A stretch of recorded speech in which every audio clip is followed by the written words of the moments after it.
Bonjour Marie-Hélène. Merci beaucoup d'avoir accepté donc, de venir présenter ce cahier Python pour les maths en seconde. Je vais vous laisser donc vous présenter, dire un petit peu plus du coup quel a été votre rôle dans la conception de ce cahier Python. Bonjour Violaine, et puis merci de me donner l'occasion de présenter ce travail, hein, qui est le travail de toute une équipe. Bon, j'ai coordonné, mais c'est vraiment l'équipe qui a conçu ce cahier, dont l'objectif est vraiment de travailler sur Python en mathématiques, avec notre nouveau programme de seconde en mathématiques, sachant que il y a d'autres parties à travailler, notamment des algorithmes de façon sans doute indépendante d'un langage de programmation. C'est un travail intéressant, mais il n'est pas nouveau dans nos programmes. Donc, on a voulu axer sur la nouveauté qui est, non pas Python, parce qu'elle pouvait être utilisée avant, mais le fait que ce soit le langage prescrit dorénavant. Donc, c'est un cahier dans lequel, effectivement, on va s'intéresser principalement au langage Python et à la façon d'utiliser Python dans des petits programmes pour le cours de mathématiques.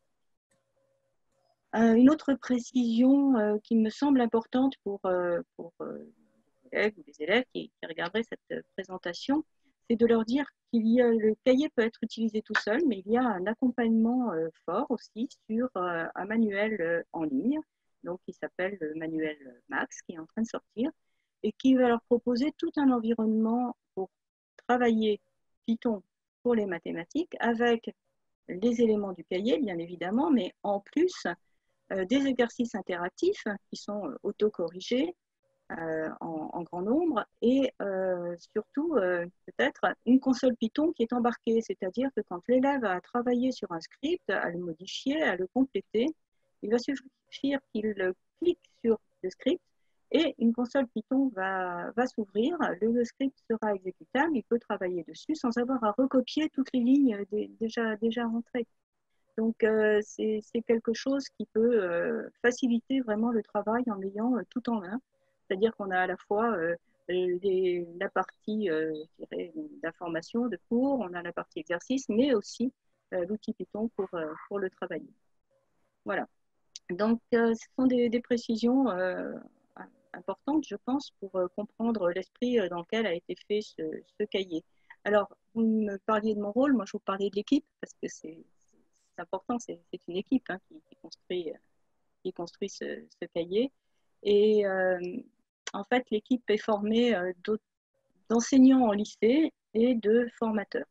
Et on est vraiment nourri par ces différentes expériences, à savoir que les collègues mettent en place effectivement l'enseignement Python dans leur classe, dans des lycées qui sont très très variés. Mais ça, c'est quelque chose à laquelle je tiens énormément. C'est la diversité des établissements, la diversité des lycées, pour avoir une grande variété d'élèves et de publics en tête. Et puis, ils sont aussi formateurs. Alors, ils sont formateurs depuis longtemps, formateurs académiques. Pas seulement sur Python, évidemment, mais sur l'enseignement des mathématiques, puis sur l'intégration du numérique dans les mathématiques, beaucoup de formations Scratch dans les années précédentes au collège, et puis beaucoup de formations Python là, depuis 2 ans, bien sûr. Mais ce sont des formations de proximité, c'est-à-dire qu'elles ont lieu dans les établissements ou des petits regroupements géographiques d'établissements au plus près des attentes et des besoins des collègues. Et on se rend compte aussi que les situations sont très, très diverses, les questionnements sont aussi très variés de la part des collègues. Et c'est vraiment ce qui nous a nourris pour construire ce cahier, avec en plus, bien sûr, des écrits de didactique sur l'intégration du numérique, sur la programmation, etc.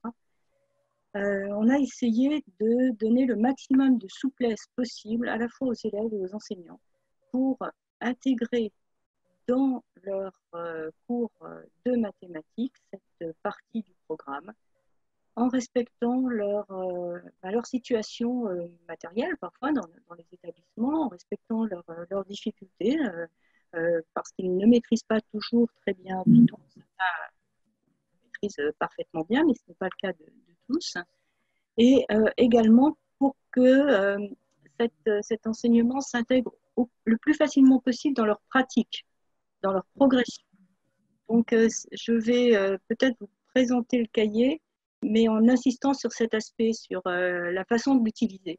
Parce que c'est un cahier de 96 pages, mais il n'est pas du tout conçu pour être pris à la page 1 et fermé à la page 96. En fait. On a essayé de le rendre dans la présentation. Je ne sais pas si on peut voir peut-être les pages de présentation du cahier. Voilà. Vous voyez, avec cette circulation-là, entre trois parties qui ne sont pas à traiter indépendamment les unes des autres, mais il y aura des allers-retours constants, en fait, entre les bases du langage Python, les éléments du langage, le travail des automatismes dont on reparlera, et puis les thèmes du programme de mathématiques. Voilà, si ça vous convient comme plan. Super, oui. Oui.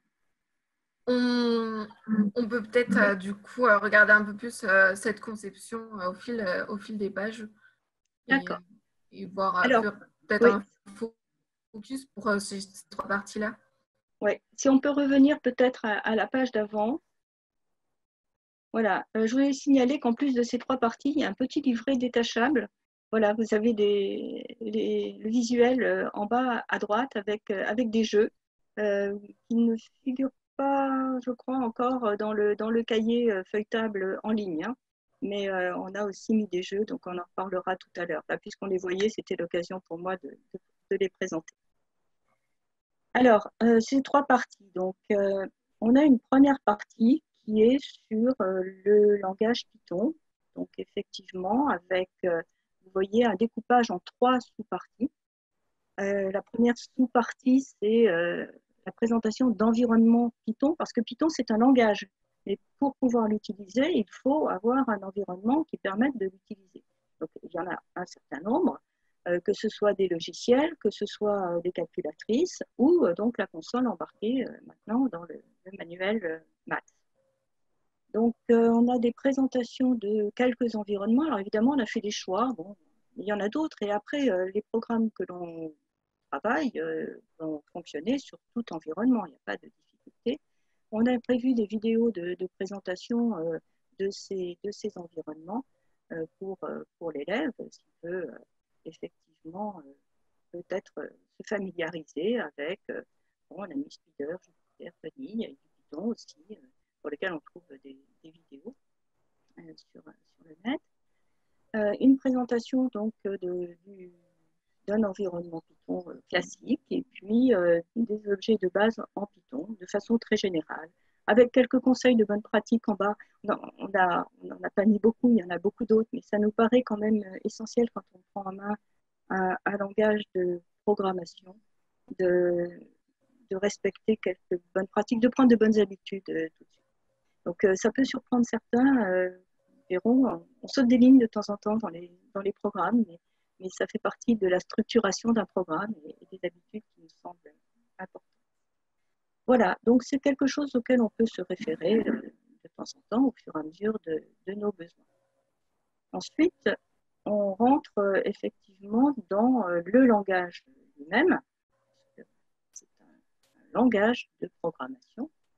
Alors, de façon assez simple, hein, avec les premiers calculs, les variables numériques, il faut voir que les élèves, ils ont travaillé tout ça en fait en collège. La situation, elle a quand même beaucoup évolué par rapport au programme précédent où on avait déjà de l'algorithmique et de la programmation, mais là, les élèves ont travaillé sur Scratch en collège. Ils ont travaillé sur des variables, des affectations, des boucles, des instructions conditionnelles. Ils avaient d'ailleurs régulièrement au brevet un exercice qui portait sur Scratch. Donc, on a quelque part un changement de langage. C'est la raison pour laquelle vous voyez qu'on a évidemment le langage Python, mais on a fait des petites aides de Scratch à Python pour que l'élève s'y repère, pour le rassurer aussi, parce que Python, la première fois qu'on le voit, ça peut faire un petit peu peur. Bon, d'abord, c'est en anglais, et puis ça ne ressemble pas du tout à ce qu'on a fait au collège. Puis en fait, il faut qu'il s'aperçoive qu'il sait déjà beaucoup de choses. Alors voilà, ça c'est la page de couverture intérieure, le début. Et Vous ne la voyez pas dans le cahier en ligne, c'est dommage, donc on voulait vous la présenter parce que c'est justement une aide pour l'élève pour se dire, mais je connais déjà là, tout ce qui est à gauche, tout ce qui est du langage Scratch. Si vous connaissez, vous verrez bien avec les couleurs, les, les petites briques du langage. Et ben, voilà à quoi ça correspond en Python, et puis je vais le trouver dans telle page. Donc, quelque chose qui peut permettre de démarrer assez facilement. Même si on sait très bien que le passage d'un langage informatique à un autre, ce n'est pas du mot à mot, hein, comme ceci. Il y a d'autres choses derrière. Mais ça peut quand même être rassurant, permettre de s'y retrouver assez facilement et se dire, mais finalement, je connaissais déjà plein de choses. Voilà, donc ces bases du langage Python, elles ont été travaillées au collège, sauf une, la notion de fonction informatique. Alors ça, qui est centrale dans nos programmes. Mais elles vont toutes se présenter de la même... Donc là, on n'a pas de rappel Scratch, évidemment, là, sur la page que vous voyez, parce que ça n'a pas été travaillé au collège. Elles sont toutes présentées de la même façon, avec des informations, une partie informative synthétique et très, très rapide, exemplifiée. Voilà, et des exercices immédiats dessous pour mettre en pratique tout de suite des exercices d'application immédiate qui ne font appel qu'à des connaissances déjà maîtrisées en général par les élèves qui arrivent en seconde. On ne s'appuie absolument pas sur le programme de seconde pour cette partie-là. Il y a une nouveauté, c'est le langage Python. On le fait fonctionner sur des choses qui sont déjà maîtrisées. Voilà pour cette première partie. Donc, il y aura les fonctions, il y a les instructions conditionnelles, évidemment, après, et puis il y a les boucles que les élèves connaissent déjà. Je ne sais pas si on feuillette peut-être un petit peu la suite. Ces bases en Python sont sur des structures qu'on retrouve dans beaucoup de langages, donc qui étaient en grande partie connues des élèves. Alors, excusez-moi, je n'arrive plus à feuilleter. Ah, c'est dommage. Les fonctions sont très importantes. Hein. C'est une brique importante de notre programme de seconde et une grande nouveauté. Donc, c'est vrai que la programmation Python en seconde est orientée quand même un peu différemment de la programmation Scratch au collège, où les élèves auront construit des jeux, par exemple. Ils sont souvent très, très attirés par tout ce qui est communication avec l'utilisateur. Hein. Ils travaillent beaucoup l'interface. On a le petit lutin qui va poser une question, qui va attendre une réponse, qui va dire des choses. Mais ce n'est pas du tout la philosophie, je dirais, de l'utilisation de Python en lycée, qui est vraiment d'avoir un langage qui est un langage vraiment très intéressant parce qu'il est très concis, très souple. Il est vraiment utilisé. Enfin, c'est un langage, des langages informatiques les plus utilisés dans la vie réelle. Et l'objectif est vraiment de l'utiliser pour faire des maths. Donc, cet aspect de lien avec l'utilisateur, si on est son propre utilisateur, il a beaucoup moins d'importance. Donc, on ne va pas aller poser des questions à l'utilisateur sur quelle valeur il peut prendre. Ben, on l'apprend tout de suite puisque c'est nous qui allons utiliser le programme. Donc, voilà, peut-être une explication du fait que la notion de fonction est aussi importante dans nos programmes. Donc, on continue la présentation des éléments vraiment de base du langage avec la structure conditionnelle que les élèves ont vue en Scratch, aussi bien le si alors que le si alors sinon. Et bon, vous voyez, c'est quelque chose de très synthétique avec ce parallèle entre Python et Scratch, très visuel en fait, parce que le traitement par bloc, finalement, de Scratch va aider, a priori, les collègues, les élèves à maîtriser finalement ce passage sur Python, où il y a aussi un traitement en bloc qui est peut-être moins visuel, moins évident à comprendre, mais ça peut être un point d'appui. Et pour des choses qui sont un petit peu plus compliquées ou qui sont déjà plus techniques, comme on le voit ici dans la note, il y a des explications qui sont données en vidéo. Ce sera le même cas pour les boucles. Et à chaque fois, bien évidemment, la même chose avec des exercices qui sont des exercices d'application immédiate. Donc le premier qui est le passage de Scratch à Python. Voilà, donc les boucles. Et ensuite, bon, c'est exactement le même principe avec des explications en vidéo pour vraiment dérouler le programme au fur et à mesure de son exécution à la main.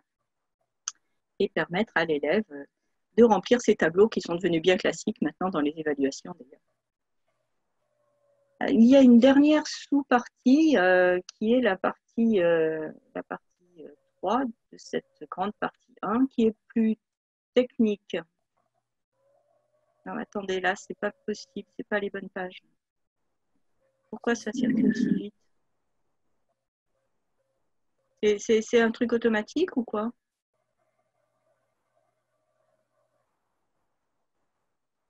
Agère? Est-ce que vous pouvez rester sur les pages 30 et 31 pour que je reprenne, s'il vous plaît? Oui, c'est ce que je faisais. Oui, il y a toujours un petit décalage, par contre, il n'y a pas de souci. Oui, non, mais après, là, on a tout vu, on a vu les automatismes, on a vu les nombres et calculs. Après, ça a continué à dérouler, en fait. D'accord. Moi, je ne voyais pas ça. J'ai vu que ça allait directement à la bonne page. Maintenant, peut-être qu'on peut couper ça si c'est vraiment important de ne pas les voir. Non, mais on y était. On était sur la... Elles sont avant, les pages. Bah, je pensais que vous vouliez être sur la page 30 et 31. Bah oui. Ouais. Non, mais pardon, sur la page module maths, d'abord, on n'avait pas fini la partie 1. D'accord. Pardon. Voilà.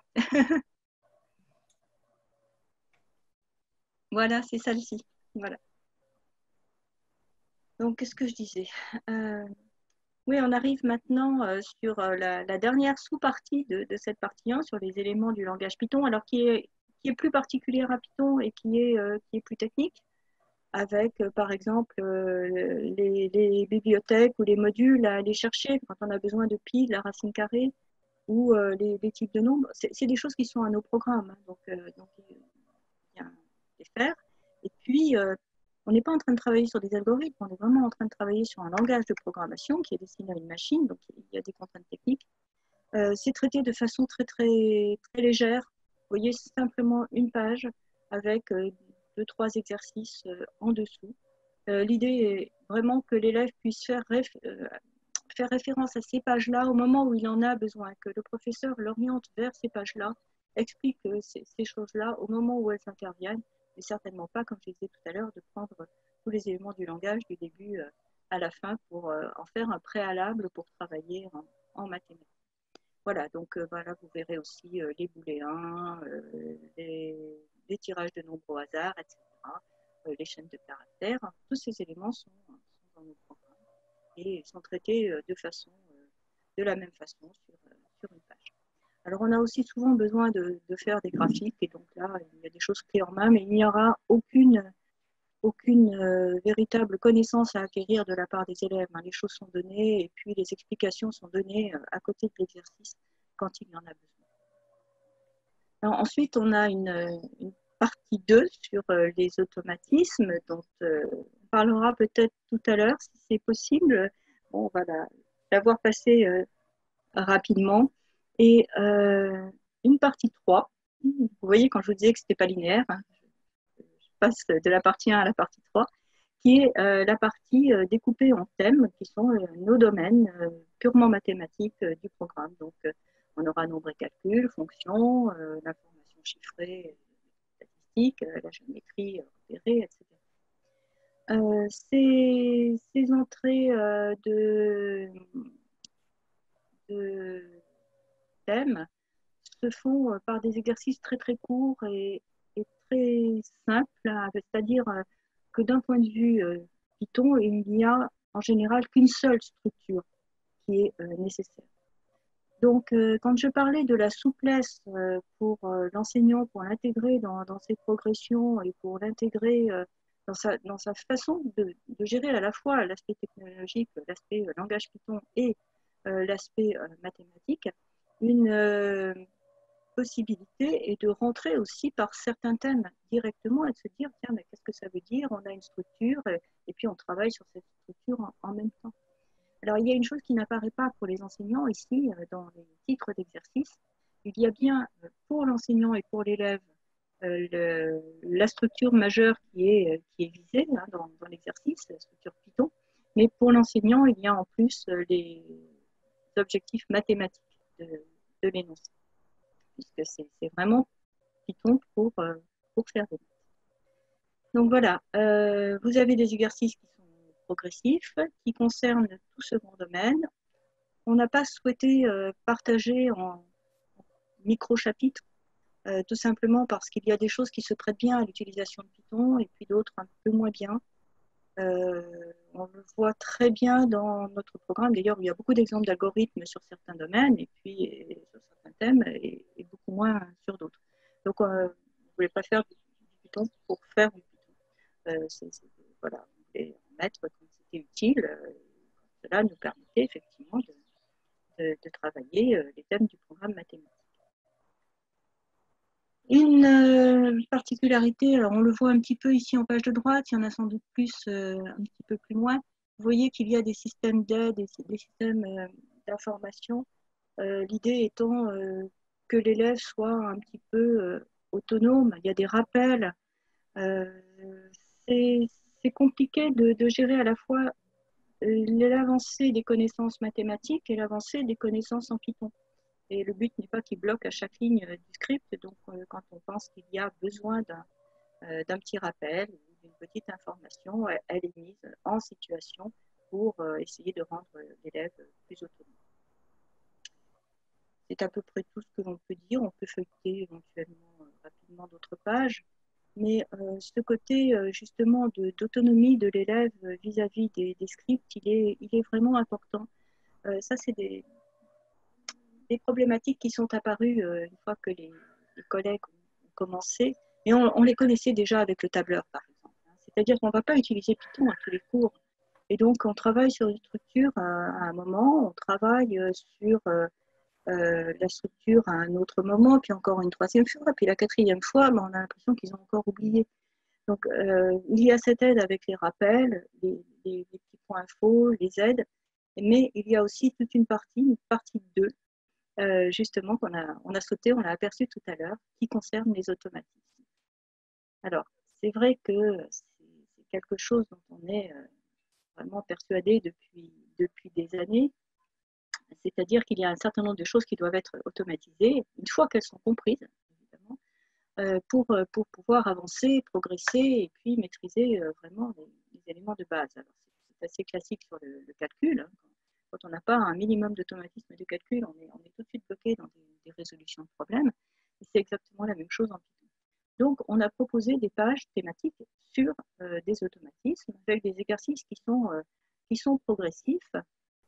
Alors, cette autonomie de l'élève, elle est assez essentielle pour pouvoir avancer, pour qu'il ne bloque pas à chaque script. Mais pour l'aider, on a mis beaucoup de rappels, on l'a vu, mais on sait qu'il faut aussi automatiser un certain nombre de choses. Or, en classe, on n'est pas à travailler sur Python à chaque séance, c'est évident.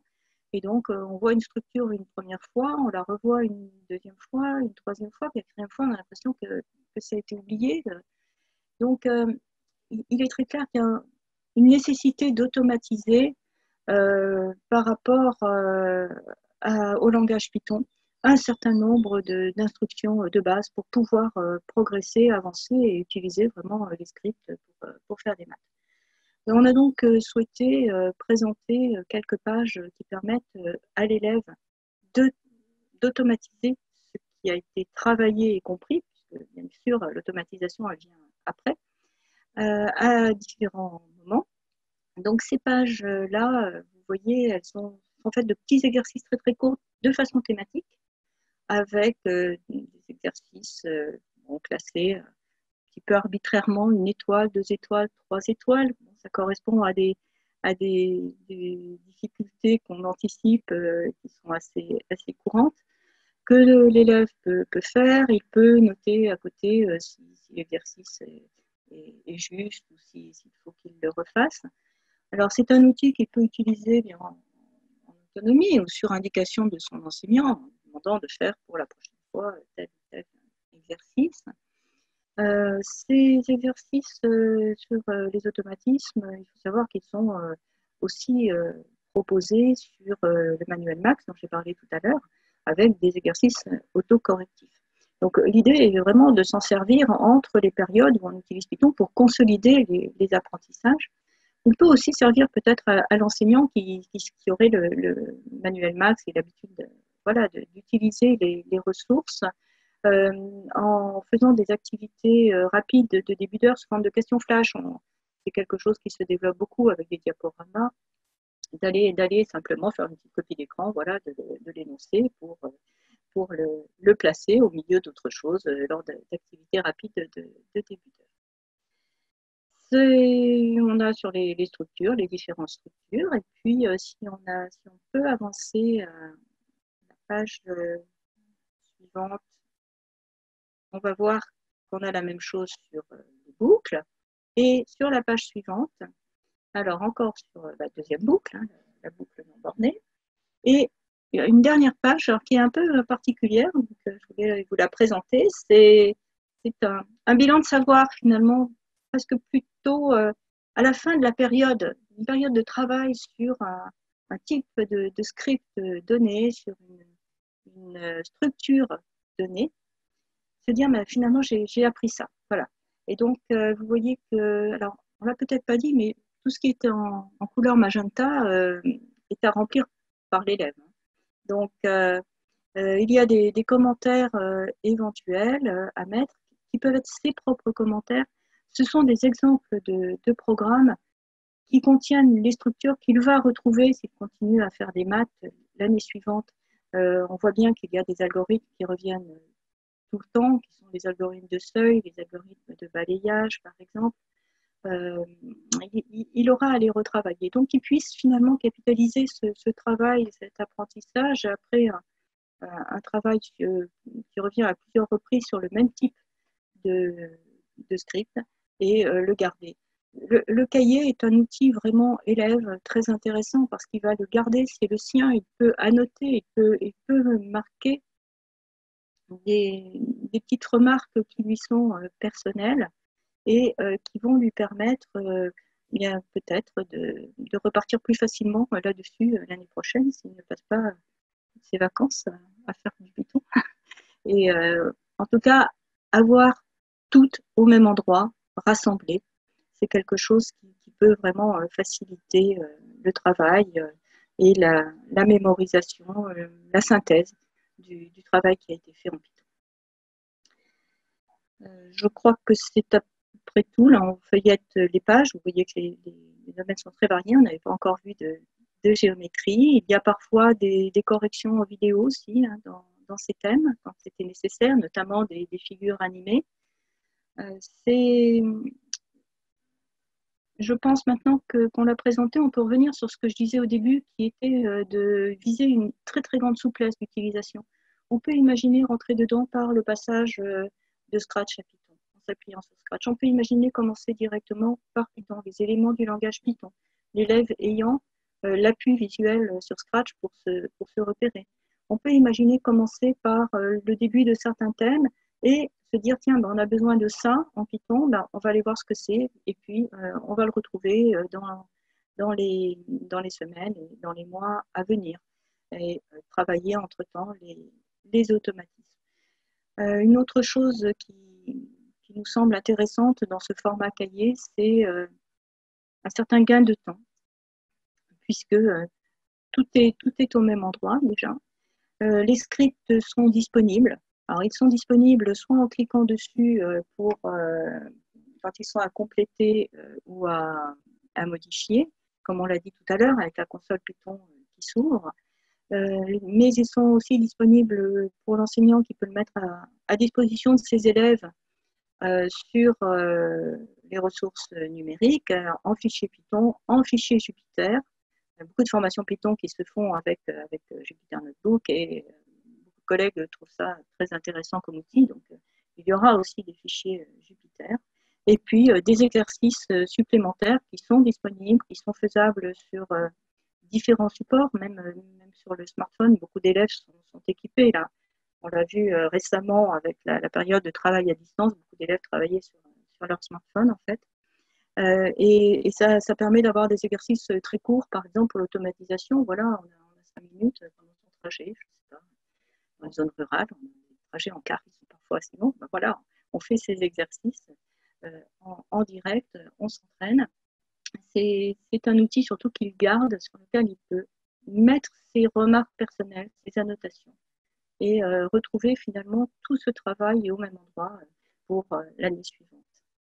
Voilà, je ne sais pas si vous avez des précisions que je pourrais encore apporter. Je pense voilà, qu'on a déjà parlé pas mal de temps pour ce cahier, que le mieux, c'est d'essayer de le découvrir.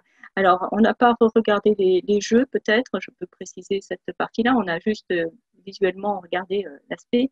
C'est un petit livret cartonné avec 4 jeux seulement, mais qui sont plutôt pour automatiser, mais d'une façon synthétique.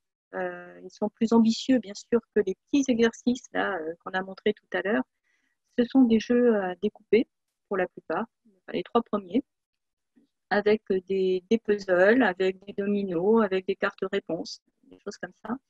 Bien évidemment, l'élève peut le faire seul, mais il peut aussi servir, et on a pensé beaucoup dans cette idée, à un travail en classe, en petit groupe, par exemple, en début de séance, avec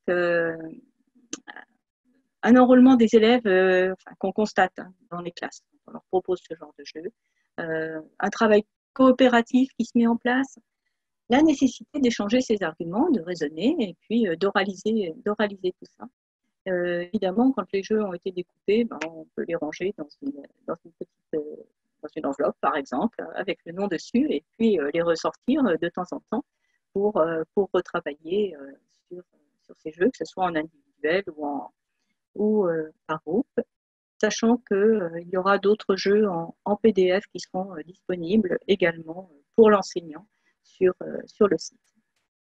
Voilà, je crois qu'on a fait un panorama assez complet des ressources et puis de la façon dont on a envisagé ce cahier, vraiment, en essayant d'aider aussi bien élèves qu'enseignants à rentrer dans Python en disant finalement c'est pas si compliqué que ça.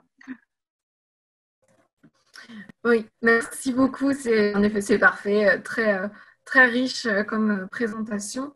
Moi, je rajouterais juste donc du coup que on a parlé du manuel Max. On aura des formations sur ce manuel Max. On pourra venir le découvrir et découvrir donc toutes les ressources aussi qui vont pouvoir être venir compléter ce cahier du côté du manuel numérique Max. Et aussi que sur la vidéo, donc dans la description de la vidéo qui sera sur YouTube, on retrouvera donc à la fois le lien pour retrouver le feuilletable, mais aussi pour contacter les délégués pédagogiques et le service relations enseignants si vous avez n'importe quelle question à poser par rapport à ce cahier ou par rapport au complément et à toutes les fonctionnalités et la console Python qu'on retrouvera donc du côté du manuel Max. Voilà, je ne sais pas si vous aviez une petite conclusion à faire, un petit mot à rajouter, Marie-Hélène. Non, sauf remercier peut-être les éditions Belin de nous avoir permis de mettre en place ce travail avec ce type cahier qui finalement donne beaucoup de possibilités, je pense, pour des sujets comme celui-ci. Donc merci à vous. Et puis j'espère qu'il sera utile aux enseignants. Je pense qu'on aura des retours puisqu'on va continuer à faire de la formation et avoir l'évolution, avoir les retours des enseignants et des élèves, des collègues, de toute façon. Oui, c'est ça, on attend toujours les retours très importants. Oui, parce que ça nous guide pour la suite. Et on en avait déjà beaucoup en amont, mais c'est intéressant. Comme je vous l'ai dit, les pratiques évoluent et les problématiques évoluent une fois qu'on a mis en pratique. Voilà, donc je souhaite une bonne utilisation à tous.